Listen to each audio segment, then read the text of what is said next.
Vamos ahora a ilustrar cómo pasar de la representación cartesiana a la representación polar. Y vamos a ilustrar esto a través de este ejercicio que aparece en pantalla. Vamos a determinar la magnitud, es decir, el tamaño de la flecha, y el ángulo del vector m con coordenadas -12,5. El ángulo siempre va a ser respecto al eje más x. Y este vector representado en el plano cartesiano se muestra ahora en pantalla. Dense cuenta de que la coordenada en x es -12 y esa coordenada en x, que es -12, implica que podemos asociar esta longitud en x. Esto vale, vamos, tenemos este punto con coordenadas de -12,5 y en x esto vale -12, lo cual sería todo este segmento, todo esto, una longitud. Y la coordenada en y implica que tenemos este segmento, y este segmento vale 5. Y aquí noten que tenemos un triángulo rectángulo. De hecho, siempre que tengamos un vector en el plano cartesiano, podemos asociar ese vector a un triángulo rectángulo. Y de hecho, la coordenada en x va a ser el cateto, un cateto que en particular es el cateto adyacente, y la coordenada en y es el cateto opuesto al ángulo del vector. Bien, entonces como tenemos aquí un triángulo rectángulo y se nos pide encontrar la magnitud, es decir, cuánto vale esto, cuánto es el tamaño, lo que daría con la regla, pues podemos hacer uso de lo que es el teorema de Pitágoras. El teorema de Pitágoras dice que el cuadrado de la hipotenusa es igual a la suma de los cuadrados de los catetos. Aquí C es la hipotenusa y A y B son los catetos. Si ustedes me quieren preguntar, siempre la hipotenusa va a ser la magnitud de un vector, la respuesta es un sí. De hecho, nos podemos casar con esa idea. La hipotenusa del triángulo rectángulo asociado a un vector, la hipotenusa es la magnitud del vector, es decir, lo que nos daría con la regla, la medición que nos daría con la regla. Entonces, voy a vaciar la información. Quién es A y quién es B, no importa. Voy a decir que esto es A y voy a decir que esto es B.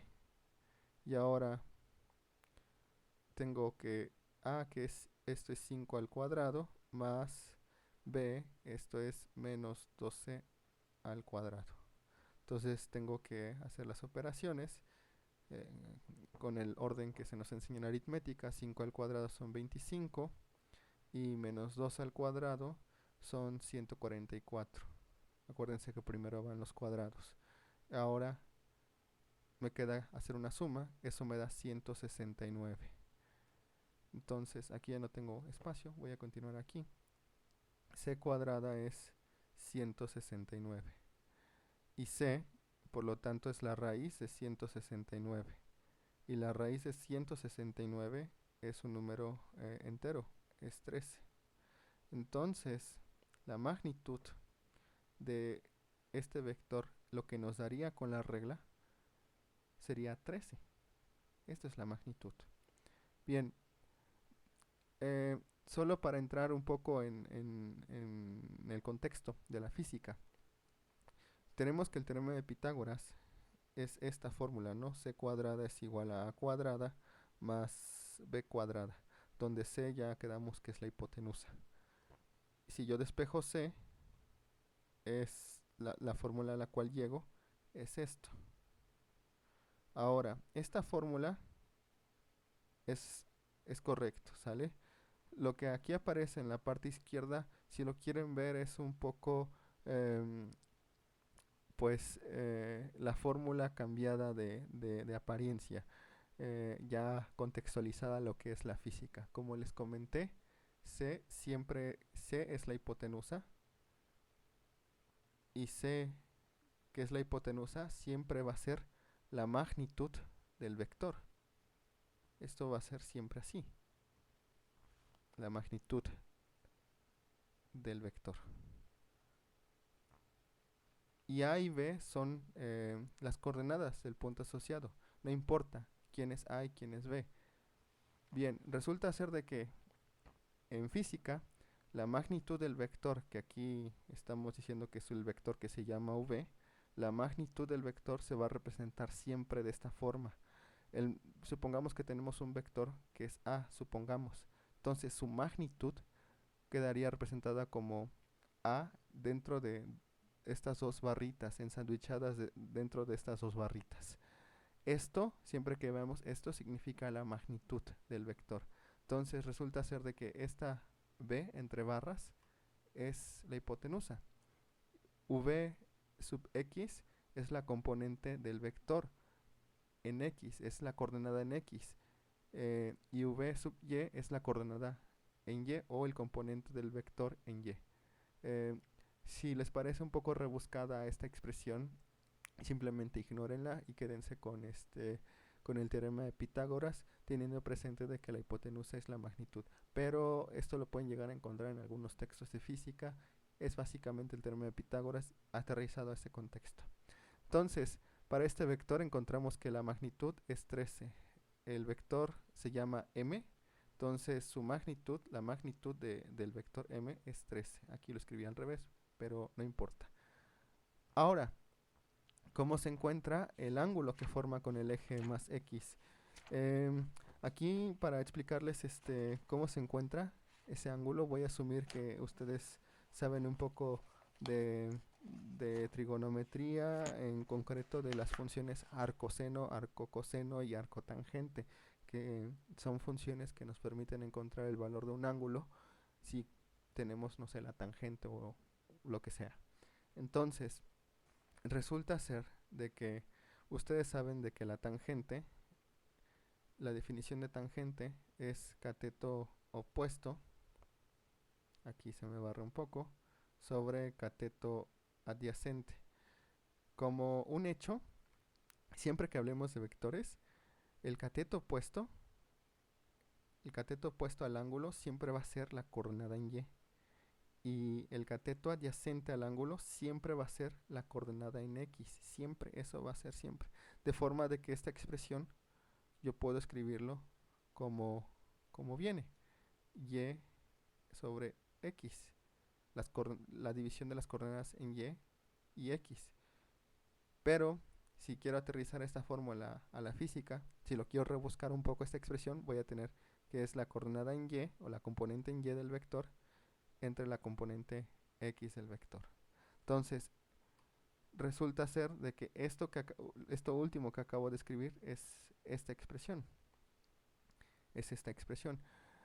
Si les parece rebuscado, ignórenla simplemente y trabajen con coordenadas y x. A mí lo que me interesa es encontrar este bicho, el ángulo. No me interesa encontrar la tangente. Entonces lo que tenemos que hacer es despejar el ángulo, y esto se hace con la operación arcotangente. De hecho, la fórmula que siempre vamos a utilizar para encontrar el valor del ángulo es esta: arcotangente de la coordenada en y entre la coordenada en x.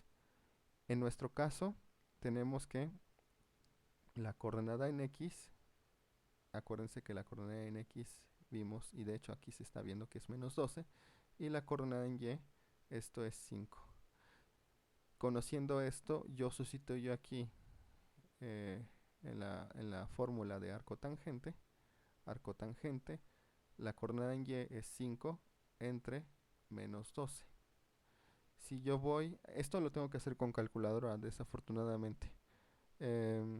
Hay algunos valores de tangente que sí se pueden sacar, y me refiero a los ángulos de 30, 60 y 45 grados, y sus valores cambiados a los otros cuadrantes. Si quieren revisar eso, pueden hacerlo en mis videos de trigonometría. Entonces, la arcotangente de 5 entre menos 12 en la calculadora me da que esto es menos 22.5 22.6 grados. Este ángulo de menos 22.6 grados resulta ser de que es precisamente este ángulo, este 22.6 grados. Si un ángulo es negativo, se cuenta, la forma en la que se describe el ángulo es a favor de las manecillas del reloj. Dense cuenta de que aquí este ángulo está a favor de las manecillas del reloj, y como está a favor de las manecillas del reloj, este número viene acompañado de un signo negativo. Esa es la razón por la que sale negativo. Sin embargo, para indicar el ángulo con respecto al eje más x, pues sería el suplementario, es decir, la suma de este ángulo, este sería el eje más x, con este me daría 180 grados. O sea, básicamente tengo que restar este número a 180 grados. Y eso me da 157.4 grados. Entonces ya tenemos que la magnitud de este vector es 13 y que el ángulo que forma con el eje más x es de 157.4 grados.